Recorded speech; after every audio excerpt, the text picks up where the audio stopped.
are talking Halloween 2018. This one directed by David Gordon Green.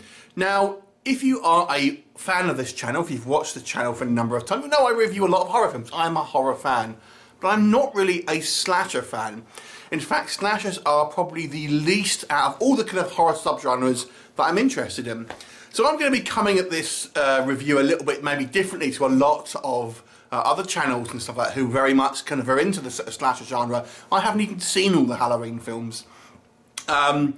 So we will talk about the Halloween 2018, which is a direct sequel from the original Halloween, set 40 years after, and is essentially, it's kind of the Terminator 2 of the Halloween franchise. You know, Laurie Strode, played by Jamie Lee Curtis, of course, is now a kind of paranoid hermit living kind of on her own in a kind of fortified house, whilst her daughter and granddaughter kind of have don't really believe her about what's kind of gone on to a certain degree, and can't understand why he can't get over it. And on the 40th anniversary of Michael Myers' killings, he escapes from a transport to go on another killing spree in Haddonfield. So that's pretty much a story. I'm not going to go into too much really on the plot here, because I'm sure probably either you've seen it or you don't want me to spoil it for you. So I'm going to give you my thoughts on it.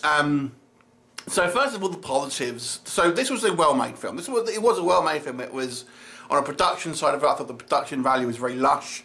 I thought it looked, the photography was good.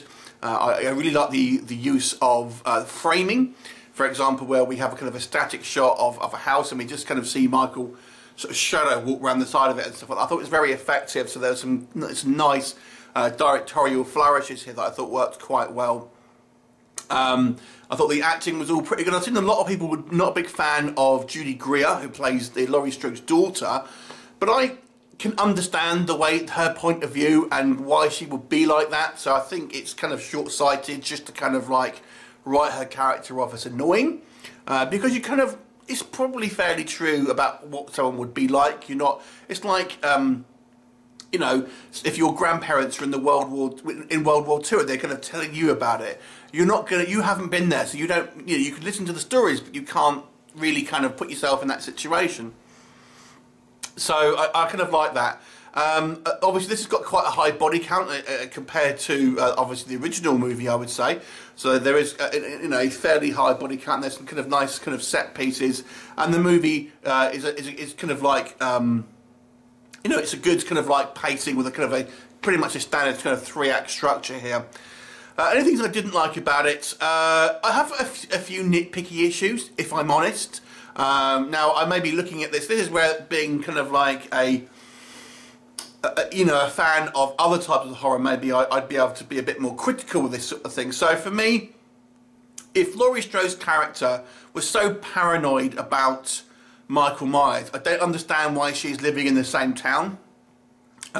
Move to another town, move to another country. He ain't getting on a plane, let's be honest. So it just seemed a little bit of a kind of a convenience to me, and then we're going to come on to convenience again. Also, Michael Myers would be 61 at this point, and he's been in a facility for 40 years, where the idea of exercise is standing still in in open space where you're chained to a post. There's no way he's this strong. Here's the thing. I mean, in the Halloween sequels and the previous ones, it's been hinted at that he may have had supernatural powers, but you look at this film, there's nothing to say that. It's never kind of like really acknowledged, outside the fact that he seems to be super durable, but it's never kind of hinted at that he might be something other than human. So we have to go with the mythology of this film. So there's a 61-year-old guy who has been locked up for 40 years is not going to be as strong as this. Again, I agree, I'm nitpicking. Conveniences. He happens to be at the place where the two reporters kind of stop off to get some petrol. Laurie Strode's granddaughter happens to be the same, kind of like holed up in the same area that he does. Very convenient. There is a twist that involves this kind of doctor who is dubbed as the New Loomis, which I think was a little silly, if I'm honest. And ultimately, this is just a slasher film, and the reason why I'm not a huge slasher film is I find them very samey, and it's true of this one. It just follows the basic slasher premise. There's very little, I don't think you can do much with this premise. There's only so many ways you can tell the story, and this is why I prefer things like a supernatural movie, because obviously there's just more you can do, I think.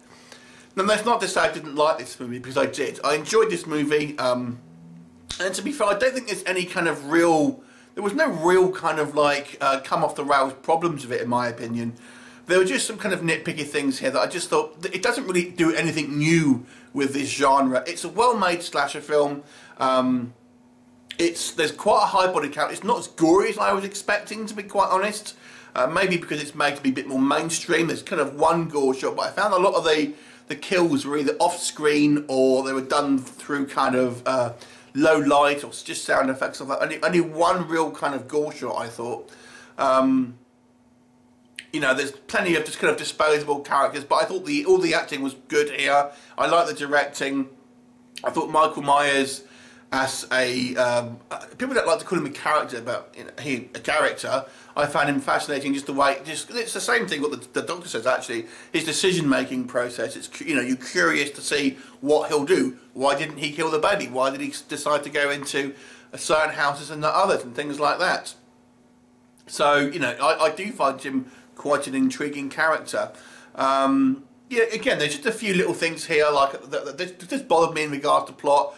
It says, oh, he can talk, but he chooses not to. Well, how do you know he can talk then? You know, it's just things like this. But overall, I like the film. You know, like I said, I haven't seen all the Halloween films. I've seen some of them, but I've seen the original 3, and I've seen H2O, but other than that, I haven't seen any of the other ones, to be honest. So I couldn't say where this ranks in the franchise for me personally. But it was an enjoyable movie. I think I prefer the original and H2O, and then probably this one. But yeah, it's a good film. I can understand why slasher fans like it. It's a solid, you know, well-made film. It's got some, you know, some nice little comedy touches here, but they don't kind of like cheapen the horror aspects of it. I thought they were kind of done quite organically. I thought that was quite good. And Michael Myers, aka The Shape, I think is a pretty scary looking, you know, menacing guy, despite the fact that I have some logic issues there. So I'll give it a 7 out of 10. Have you seen it? What did you think of it? Leave me a comment. I'll look forward to seeing you next time. Bye for now.